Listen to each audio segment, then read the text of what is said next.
नमस्कार प्यारे बच्चों। अब आप इस विषय के वीडियोस एक साथ भी देख सकते हैं।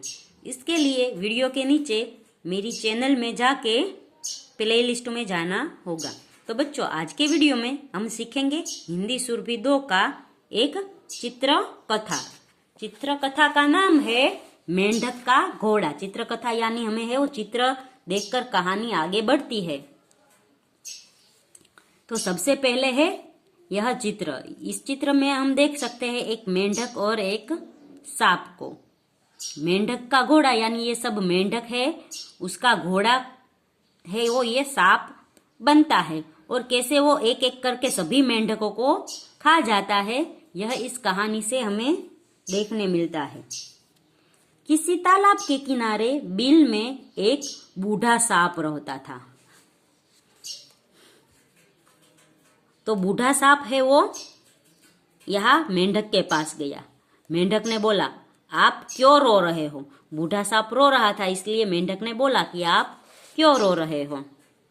बूढ़ा सांप कहता है, मैंने एक ब्राह्मण के बेटे को काट लिया था, उसने मुझे मेंढकों का घोड़ा बनने का शाप दिया। तो सांप है वो मेंढकों को खाना चाहता था, इसलिए उसने बुद्धिमानी से एक युक्ति सूची और उसने कहा कि मुझे एक ब्राह्मण ने शाप दिया है कि मैं मेंढकों का घोड़ा बनूं। घोड़े पर बैठ के हम कहीं भी जा सकते हैं, किसी भी जगह की सैर कर सकते हैं, इसलिए मेंढकों को भी लगा कि मैं भी इसके ऊपर बैठकर सैर करूंगा। महाराज, सांप को आपका घोड़ा बनने का शाप मिला है। महाराज कहते हैं, अच्छा।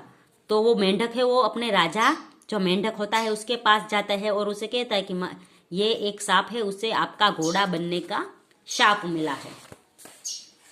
हमने सुना है कि आपको हमारा घोड़ा बनने का शाप मिला है।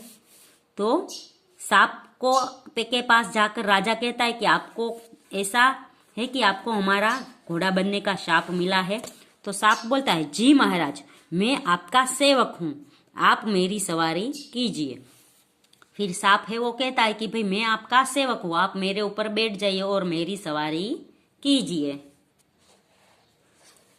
फिर ठीक है, हम सब बैठते हैं। फिर सांप के ऊपर ये सब है वो मेंढक बैठ जाते हैं। महाराज, फिर मेंढक बोलता है, क्या बात है, आज तुम बहुत धीरे चल रहे हो? तो 2-3 दिन है वो मेंढकों का घोड़ा बनकर सांप है वो उसे अच्छी तरह से घुमाता है। फिर एक दिन है वो थोड़ा धीरे धीरे चलकर सबको घुमा रहा होता है, इसलिए राजा पूछता है कि आज तुम क्यों धीरे धीरे चल रहे हो? तो सांप बोलता है, महाराज, मुझे 2-3 दिनों से खाने के लिए कुछ नहीं मिला। सांप बोलता है कि भाई मुझे 2-3 दिन से खाने के लिए कुछ नहीं मिला, मैं कमजोर हूं, इसलिए धीरे धीरे चल रहा हूं। अरे, मेरा घोड़ा भूखा क्यों मरेगा? बोल, तू क्या खाना चाहता है? या घोड़ा यानी सांप। तो राजा बोलता है कि भाई मेरा घोड़ा भूखा क्यों मरे, तू बोल तुझे क्या खाना है, मैं तुझे दूंगा।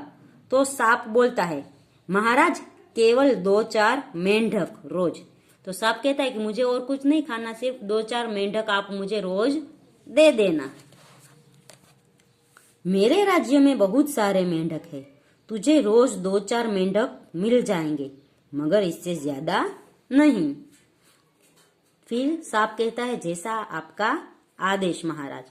तो मेंढकों का राजा कहता है कि भाई मेरे यहाँ कई सारे मेंढक है मेरे राज्य में, तो तू है वो 2-4 मेंढक रोज खा लिया कर, उससे ज्यादा नहीं खाने को मिलेंगे।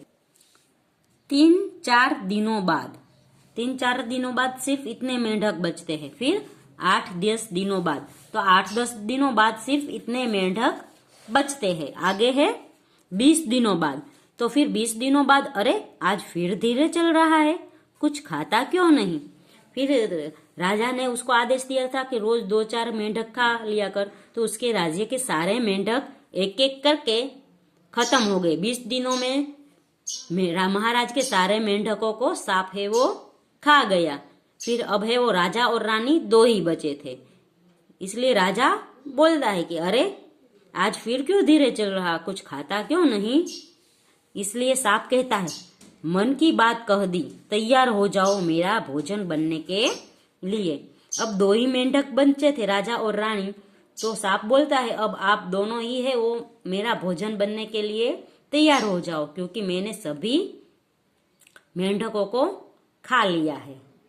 इस तरह है वो सांप है वो अपनी बुद्धिशाली से सभी मेंढकों को खा जाता है।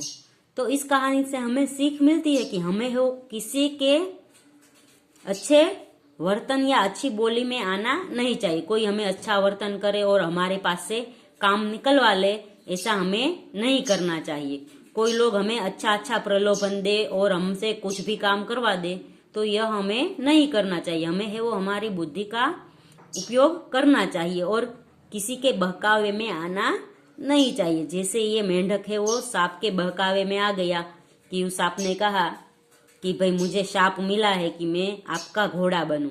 तो महाराज को वह सुनकर अच्छा लगा और सांप के पीठ पर बैठकर रोज सैर करने लगे। पर सांप है वो भी चालाक था, तो रोज करके थोड़े थोड़े करके उसके सभी मेंढक खा लिए और अंत में महाराजा को भी खा गया। तो इस तरह हमें है वो किसी की बातों में नहीं आना चाहिए। हमें हमेशा है वो सोच विचार कर ही आगे बढ़ना चाहिए। इस कहानी से हमें यही शिक्षा मिलती है। तो बच्चों यहाँ पर कहानी खत्म होती रही है। अगले वीडियो में हम है वो 10वीं कविता देखेंगे, एक गिलहरी। तब तक के लिए गुड बाय, टेक केयर।